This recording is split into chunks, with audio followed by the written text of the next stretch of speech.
creating a safe space, of course, is the foundation for women being able to enjoy pleasure. Very few women will be able to orgasm in a space that they're not comfortable in or feel threatened by. In our Skirt Club community, of course, with the removal of men from the room, immediately there is a sense of safety. There's no pressure.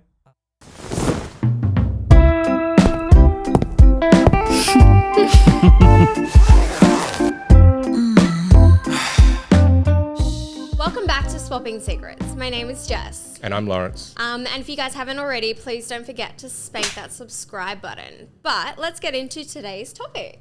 We're discussing what women want more than permission with Genevieve LeJeune. And more on Genevieve in a moment. But today we're exploring how access to community changes everything from helping women unlearn shame to validating bisexual and bi-curious identity, to understanding your own desires on your own terms. And hopefully we're discussing the emotional, psychological and cultural shifts our guests, and Jess and I, have witnessed across thousands of members at our events and in our experiences. Let's get into, do you want to introduce our guest, Jess? Yeah, or Genevieve, would you like to actually introduce yourself? I find it's always better coming from our guests themselves because you know you better than anyone else. So Genevieve, please introduce yourself. Thank you, darling. Okay, well, my name is Genevieve LeJeune, and I am the founder and CEO of Skirt Club, the world's biggest and only women-only community for bi-curious and bisexual women discovering a part of their lives maybe they haven't yet. We do have predominantly a lot of members experiencing bisexuality for the first time, and we host play parties all over the world in 36 cities with a membership today of 27,000 women. Wow, that is very much grown from the first time that I heard about you guys. That is incredible. Well done. Yeah, 27,000 women around the world. And these notes are out there. It says 25,000 here. So that's good. I know that like some of your events as well have found their way into our beautiful country Australia and in Sydney themselves. We've had some wonderful guests and I guess promoters and hosts from your Skirt Club family come in board and tell us about your beautiful events within Sydney. I know you guys just had one last weekend from memory. That looked very debaucherous. I was very But before we get into all that, we're just going to like tease what's coming up later in this episode. For just the tip, we're doing a game that Gabe has devised is permission slips, which is a vulnerable and empowering exercise which will be revealed in just the tip. We don't actually know. Gabe keeps it all under lock and key before we get there, but it's called permission slips. Sounds fun. It's my kink, Genevieve. You'll get used to it.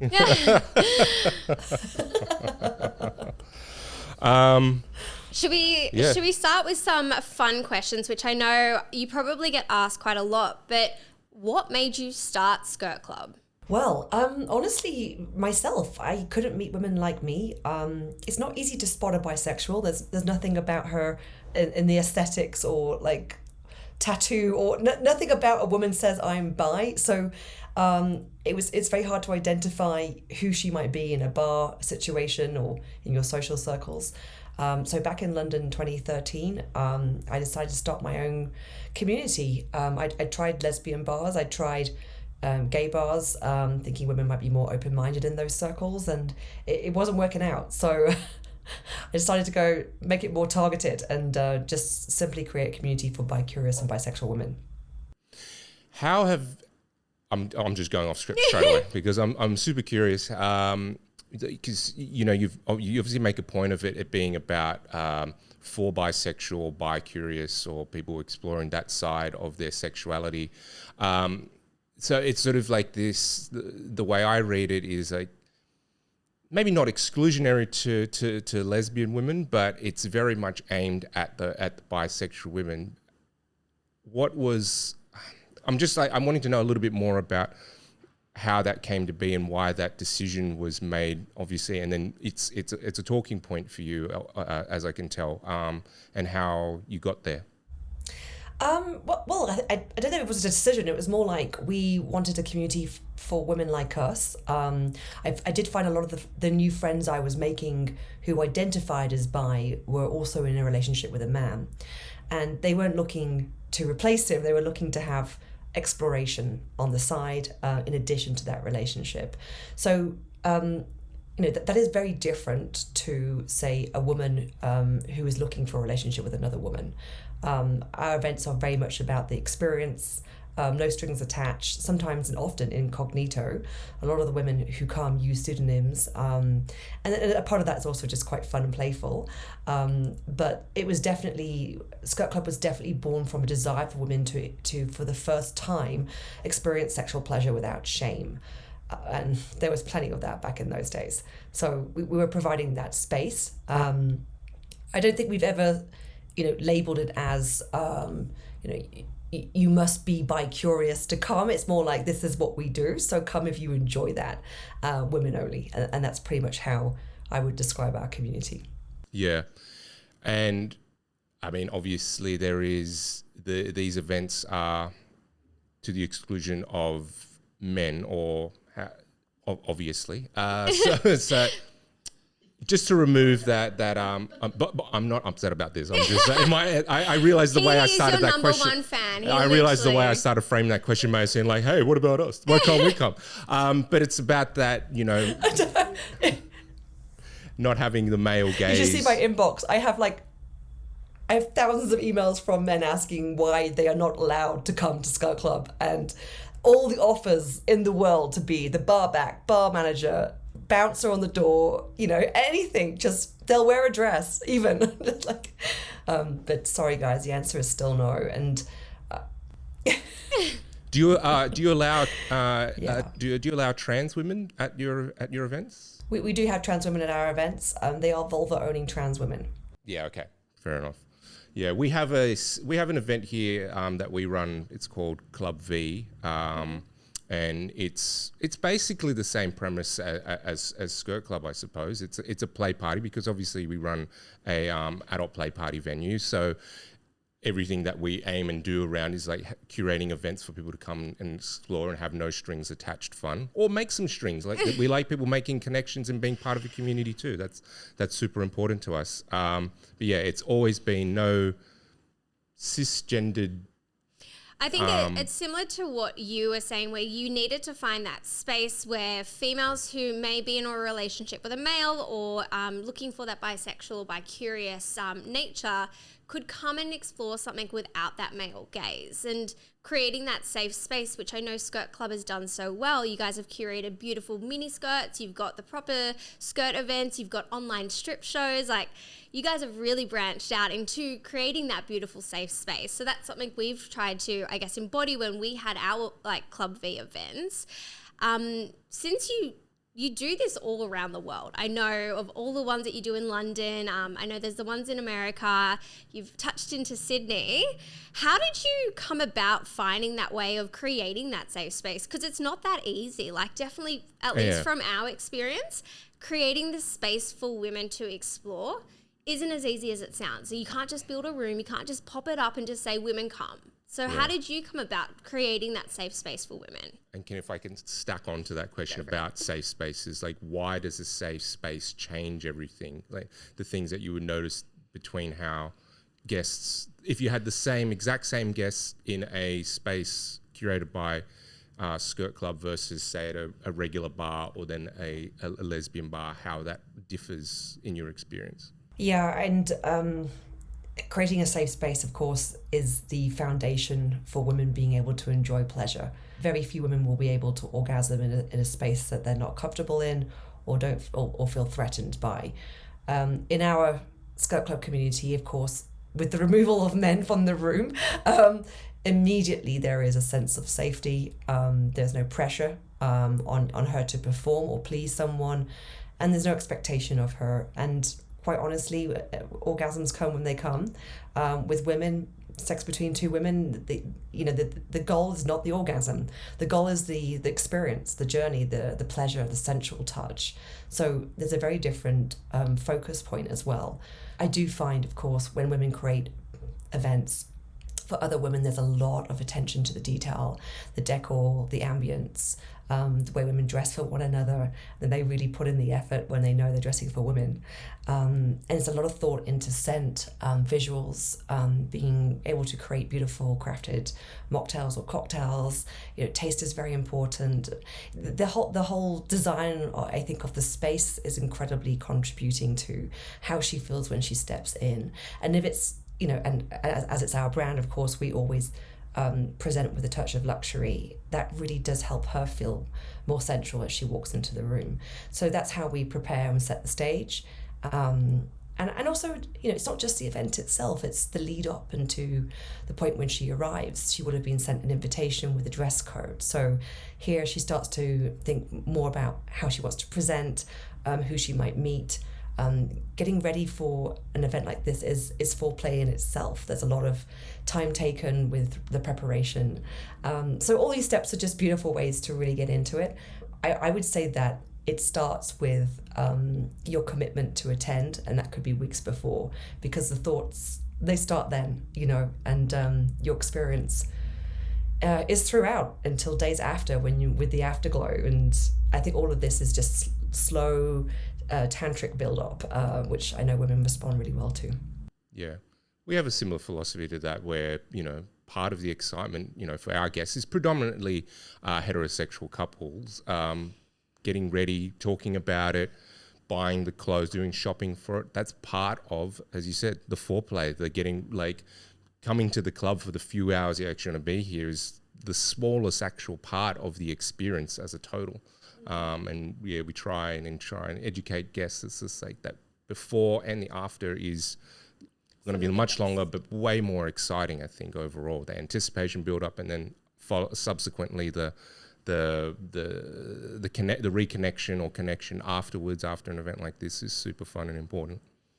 I'm going to touch a little bit on that. So I know we have this wonderful way you guys created as well of trying to get that build up, like sending them out emails before they come to an event, sending them some ideas for what to wear. However, there is that little stigma around sometimes feeling that you have to suppress your desires, or you have to suppress how you feel, or you want to sexify an outfit. How have you found ways around helping women not suppress that feeling?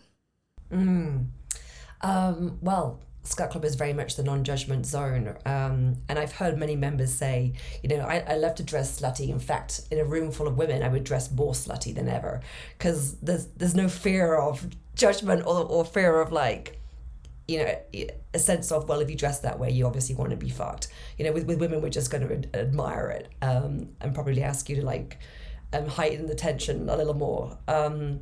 So ways not to suppress it, I mean, full encouragement.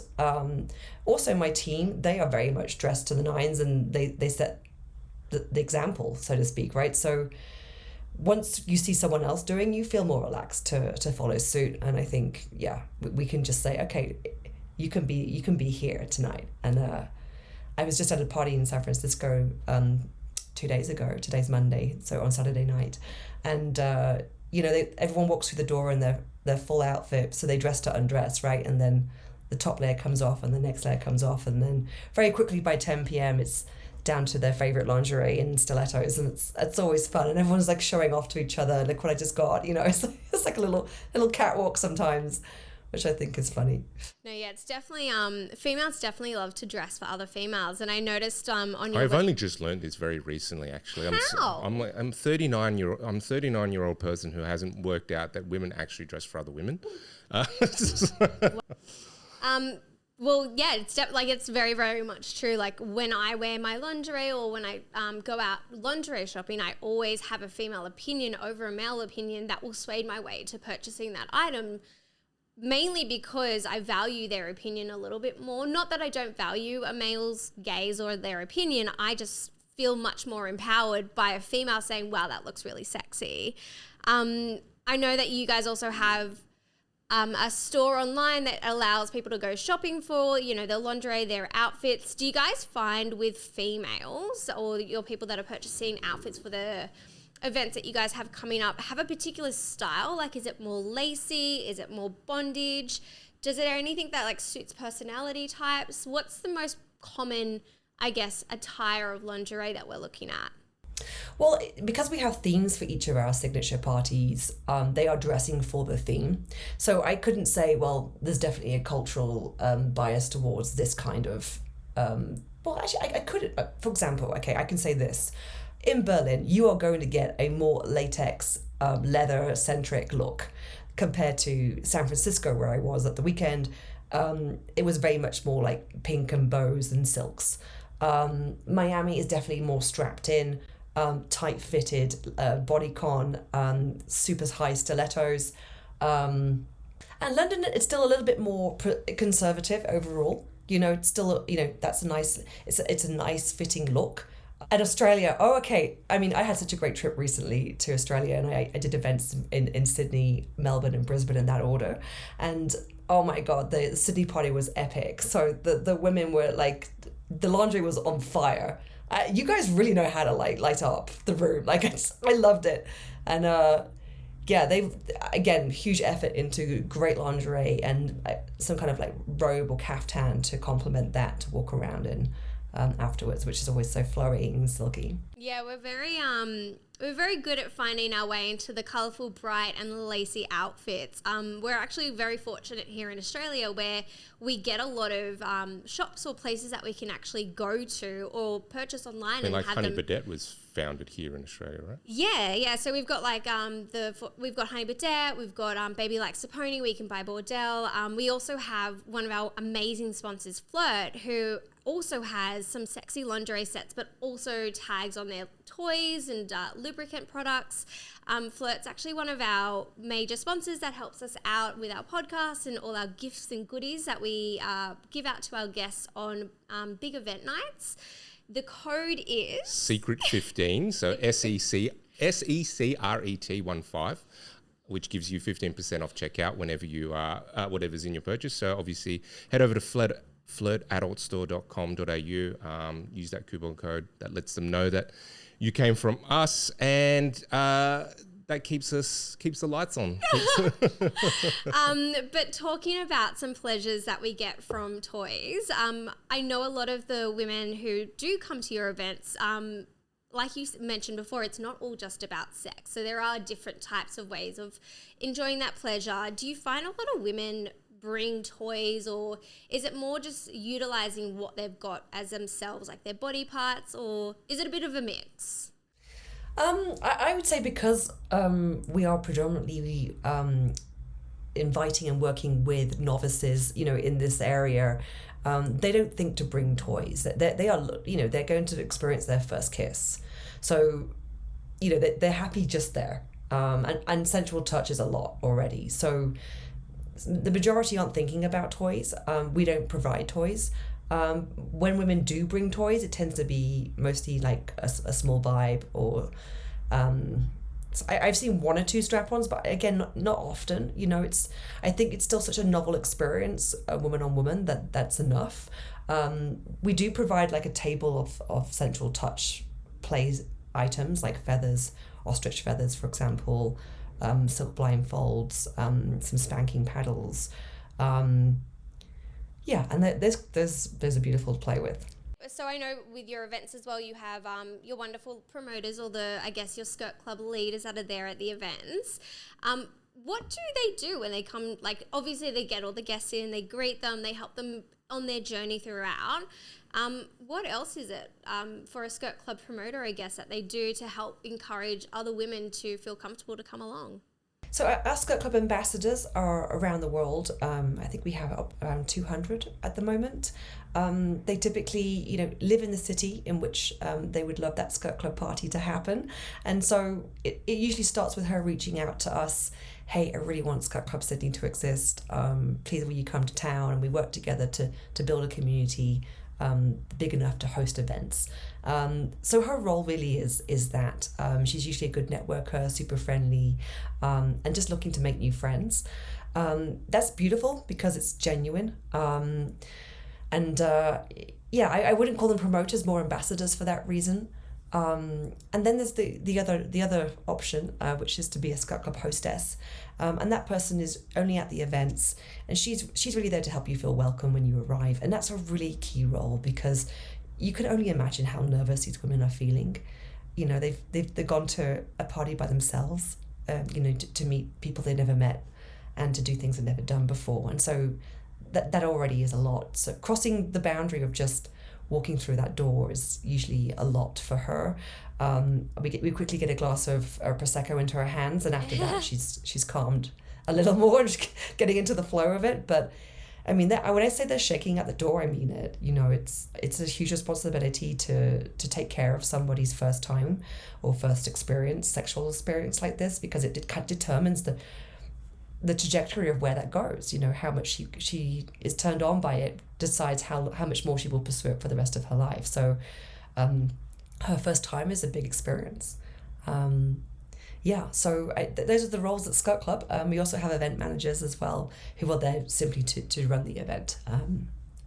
I've got questions about identity and the shame that can be linked to this as well. So, you know, I heard you say Skirt Club does see a lot of novices, or I suppose newbies to this scene, and people coming along for the first time. And I'm curious to know about how, in your experience, how the women that you've spoken to or that come tend to identify, and whether that identity, maybe they're feeling like there is some kind of expectation that comes along with it, and whether they adjust their identity label to adjust what they think they may have to do or not do. Like if they say, I'm bisexual, it's to say, okay, so I'm okay, you know, being with women or having a relationship with women, or I'm bi-curious, or I'm just curious or exploring. And then linked to that is maybe the ways that, or your thoughts on how then that might be linked to shame or suppression of interest in sexuality in women on a broader population level. Sorry, that was like super deep, but I just like, I'm curious. I was like, it's a very long, like, bold statement. No question. So we're talking about sexual identity and labels, and for some, it's nice to have a label because they feel like they belong. And for others, it's very fluid, and a label just is not going to work for them. And I find the majority are in that camp. When we first started out, bisexuality was very misunderstood, and there was a lot of stigma attached to it as well. I personally had a lot of judgment around me being unable to decide. Greedy, in fact, was one label I was given because I couldn't choose whether I liked men or women, and I was trying to explain that I wasn't going to choose. I liked both, and for me, it was pretty clear how I felt. I understood myself. It was really others who couldn't get their head around it. And so we have labels really to help, I think, the general population with their understanding of us. The reality is bisexuality is a spectrum, and between being straight and being gay, there are lots of different flavors of bisexual. You can be leaning more on the hetero side or leaning more on the homosexual side. And a great way to measure that is the Kinsey scale. Kinsey scale was developed in the 60s by a scientist called Kinsey, and it helps you choose on a scale of 1 to 6 where you sit. And where members sign up to Skirt Club, we ask them to choose a number, because that's easier in a way to decide where you are in your sexuality.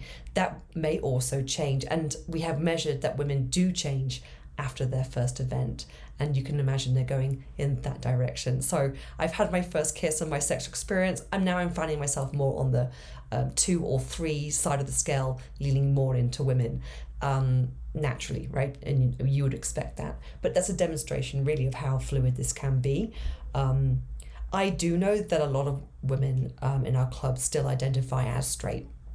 The reality is, of course, they are not, but it's where they're comfortable, right? So there's also that bias. You know, I am a straight woman. Sometimes I play with women. It's whatever you feel is fitting for you at that time. Obviously, it's your choice. It's entirely subjective, and we just go with the flow. Yeah. Nice. I mean, I've heard a few times, I don't know if this is an adage that you might have come across, Genevieve, where not a lot of women, I've heard women say, I'm straight like spaghetti until I'm hot and wet. Oh my gosh. Yeah. And I'm like, I mean, that sounds like a great explanation for the women who identify I'm straight, but it's like, well, you're going to these events. Yeah, there's always a way. When there's a will, there's a way. Is what you're trying to say. Okay. I mean, interesting analogy. I've definitely seen, especially at Club V, the event that we host, women come in who, like you say, they're very nervous. They've got a partner and they say like they identify as being straight. But then once they get involved with talking with people, or at least discussing some of their desires, suddenly that straight is kind of bent into a flexible bi-curious. With that as well, do you find culture has a change or a shift in how people identify? Oh yeah, 100%. I mean, even with, like, I remember asking my gay friends when I was younger, like, is homosexuality nature or nurture? And a lot of them would say a lot of the time that it was nurture. And I'm like, really? I thought we were all just born this way. And the reality is that I think all of us are a little bit gay. Like, I think everybody on this planet would try, given the choice and the right circumstance.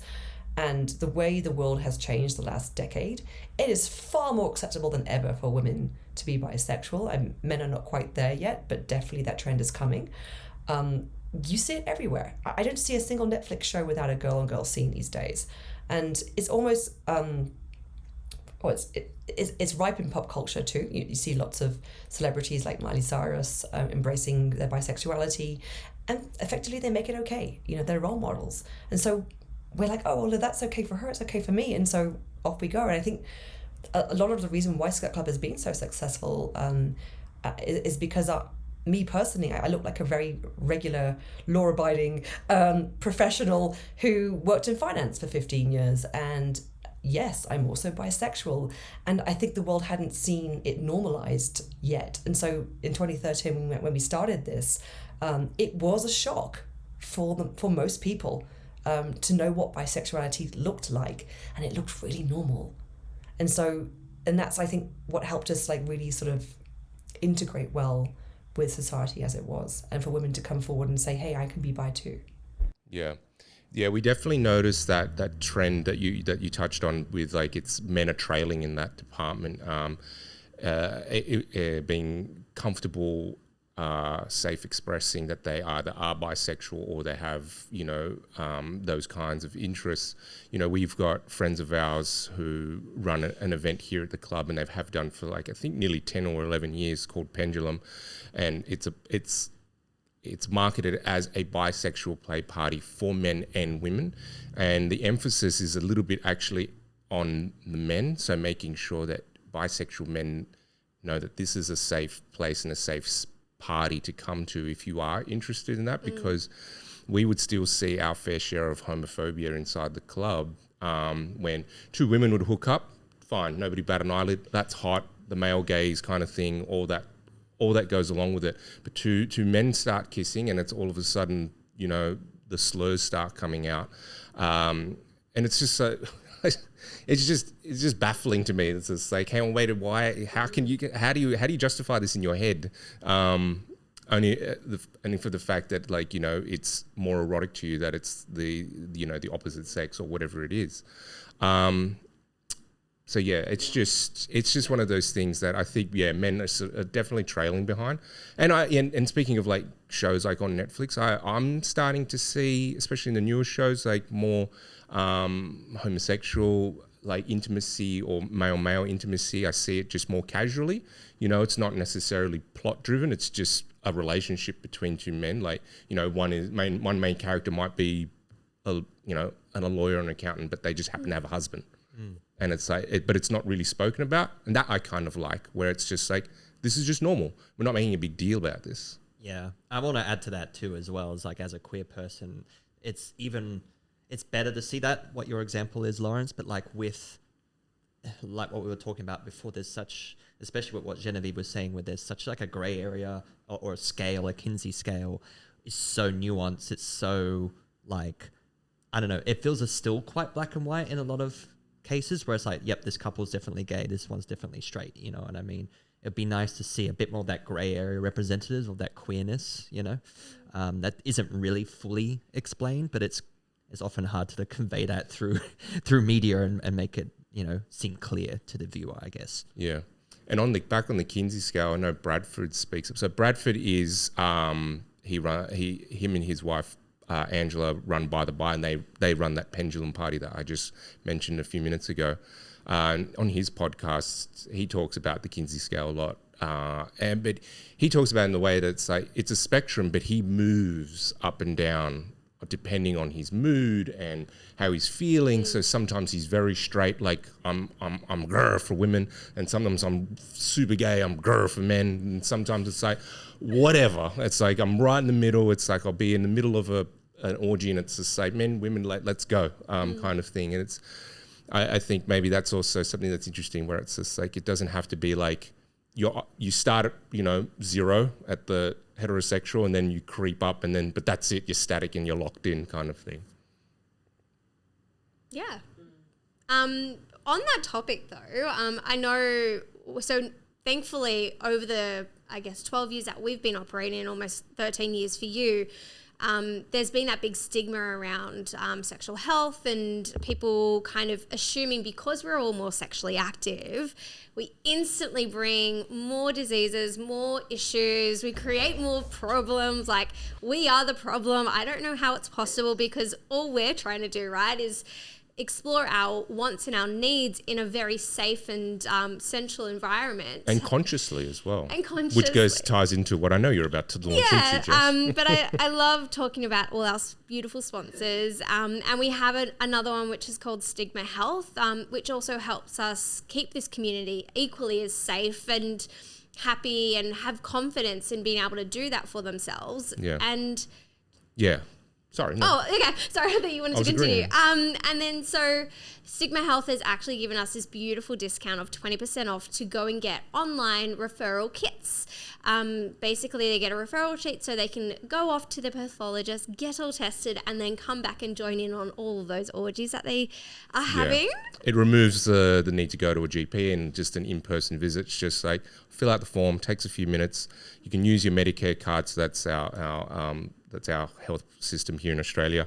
As well, you can multi-buy referrals as well. So if you are a non-monogamous person getting regular testing, as we recommend you would, we're not medical professionals. Take it easy, everyone. You can do that as well. If you use the code SECRETSPOT20, that's SECRETSPOT20.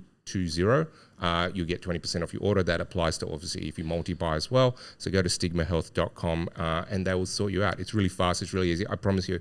I parked my car, filled out the form as I was walking to the pathology office, which is about a 3-minute walk. And by the time I sat down, took my number, I filled out the form. They called my number. I was in getting my bloods drawn. It took about 30 minutes all up. Nice. That's it. That's the end of my story.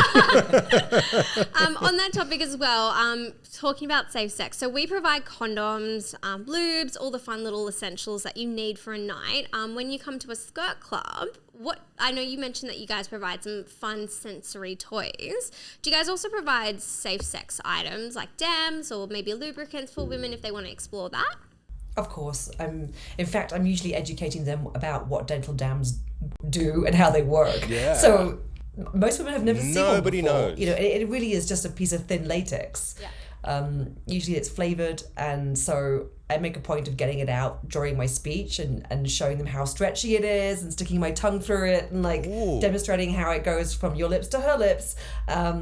Because otherwise it becomes like that unknown quantity in the room that everyone's like not wanting to talk about, and I don't want that. I want it to be very clear. This is how you use it. This is how it protects you. Don't be afraid to go use one.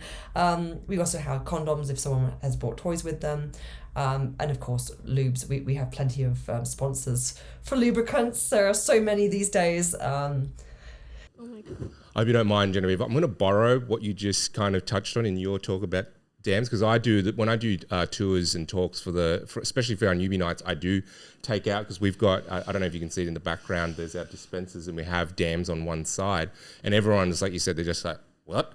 And I give a little demo, but I think I'm actually going to take it out, stretch it, and poke my tongue through it just to get people going, oh yeah, okay, that's cool. Well, let's get going. Speaking of fun things to do and find in the club, Gabe has come up with a game for us. He loves doing these things called Just the Tip and creating these games that Lawrence and myself, and now you're unfortunately roped into. Unfortunately? Fortunately, where we have absolutely no idea what the game is. So let's get started with Just the Tip.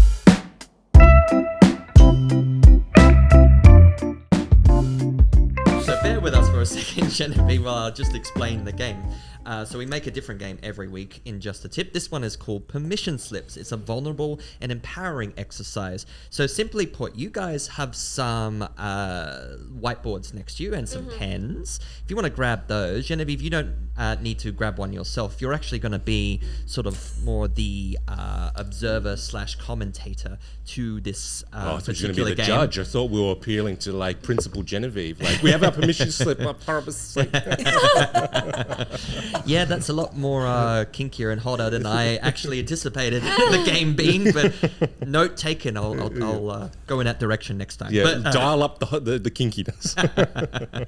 but in actual fact, there's a little bit on the other scale where we're going a little bit more in a vulnerable direction. And I want you guys to have a real think about this, because each of you are going to finish the sentence, I give myself permission to want, and then you can add in whatever it is you want to end at the end of that. So have a think about what we discussed today with Genevieve in regards to your sexual identity, culture, community, how you want to express yourself in this lifestyle. Yep. What do you give yourself permission to do? And as these guys write down, I give myself permission to want, and add to that, Genevieve, once they've finished, we'll probably do Jess first and then Lawrence. After each of them, I'd love you to just commentate to that and sort of give, your perspective on the permissions that Jess and Lawrence have given themselves, and speak from your own experience as to what you've heard other women or just people in this space I have two. in regards to permissions. Yes, Is that please. okay? That's absolutely fine. I I won't. couldn't think of like one that I liked more, but I just thought off the topics that we've been speaking, I figured I'd do two because Go for it. let's be a bit. You can greedy get today. extra credit, you're just a teacher's Extra pet. credit, yes. Yeah. Actually, I was always the bad kid, so that's actually really good. So I'll read out my two, but then we can discuss them. So my first one was, I give myself permission to change my mind. Now, if anyone kind of knows me, there we go. There's my little permission slip. I am a fleeting moment sometimes, and I can be a bit of a butterfly in my head, and I sometimes think I put myself into a pressure point where I panic a bit and go, well, this is what I originally decided I wanted to do, so I have to stick to it. And it's taken me some years to remember that I don't have to be guns blazing and have to do that situation that I decided. I have, I guess, permission to change my mind. Okay, you have two, right? I've got two. Oh, yeah. And then my second one is let go of my fears. I think it kind of ties a little bit in together, but I think it's more letting go of feeling judged or having a stigma put on me or a title or a label, and allowing myself to maybe try that weird and intricate desire that might be more on the how did you get into that position fetish rather than it's, the two girls kissing scenario. Yeah. Nice. Genevieve, did you have any thoughts to Principal those? Genevieve, does Jess have permission for this permission slip? I will personally write you a permission slip, Jess, to let go of your fear in particular, because this is what holds most women back. I'm afraid, and usually I'm afraid because of what others will think. You have full permission to explore anything you desire. Yay. What about you, Lawrence? What are your permission slip? Okay, so I wrote. I'll turn mine around. But I'll just give a quick explanation of like what I wrote, because it's a little bit more. My thing is a little bit more broad, but it's kind of how I feel a lot, especially when it comes to probably like discussing what I do for work and stuff like that, and the stigma around that. So I give myself permission to want sex and sexuality to be fucking normal. Everyone. It's like there's so much shame and just negative discourse about sex and sexuality. And it just frustrates me to no end that we still are, I don't know, I'm not going to get too political, but it's stigma. just frustrating. Just a lot in the in our society and the Western world where like sex and sexuality is suppressed, oppressed, and controlled, and all the rest of it. So yeah. Nice. And Principal Genevieve, do you have any comments? And I'd like to say the three of us are doing a good job of dispelling that. yeah, so on that topic, I want our listeners, our guests, to be able to find you. I know we'll tag everything down below, but since you are beautifully in Sydney and you've got wonderful events all around Australia, other than that, how else can we find Skirt Club or yourself? So please come visit us at our website, skirtclub.co.uk, and here you'll be able to register as a member and join our community of 27,000 women around the world. We do events regularly in Sydney, Brisbane and Melbourne, and more recently the Gold Coast too, so we'd be delighted to see you there. Come join the fun. Also follow us on Insta, Skirt Club, or me personally, Genevieve LeJeune. My account is for women only, so you feel safe expressing your thoughts and desires there. We can't wait to meet you. And for all those people signing up, you will be sent a first-timers guide on how to flirt with women, which I know is one of the biggest questions we get from our members. I don't know if she's into me. How can I tell? Well, we're going to show you some of those obvious signs and ways in which you can express that you're into her. Oh, I love that. A nice little added. Oh, I mean, I've already signed up to Skirt Club, so I can't re-sign up. But that's cool. I really like that. Yeah, nice. Thanks very much, Genevieve, for coming on and talking with us today and talking about flirt. And it's it's great having someone like you out there as an ambassador, not just like within your own community, but to the world. That's I think an ambition of ours. We'd like to sort of branch out a little bit more, but we are obviously local here in Sydney. But you were doing an exceptional job. Thank you very much. And I think there are a lot of women out there, 27,000 of them, who would say thank you too. So kudos to you. I'm just going to give the closing sentiments. We have a new Patreon, everyone. So if you want some free, extra dirty, extra bonus content, including the naughty things we see here in the club, you can head there and check that out, and let us know what you thought about this topic in the comments below, like on Spotify or anywhere else that you listen to the podcast. You can send us a DM on socials or send us a voice message. They're super great too. Jess, what are they? So we're all Swapping Secrets podcast on TikTok, Instagram, and on Reddit. I know our Reddit channel has taken off. I'm finding a lot of people are asking those anonymous questions that they've always wanted to know, but have a little bit of a fear to ask. So if that's your starting point, get on there. One of us will give you an answer or even direct you in the right way to go. So thank you. Please subscribe if you can and that helps us other people find the podcast. Even better, tell your friends, go check us out. And we hope to see you at the club. Stay sexy. We'll see you soon. Bye, guys. Bye.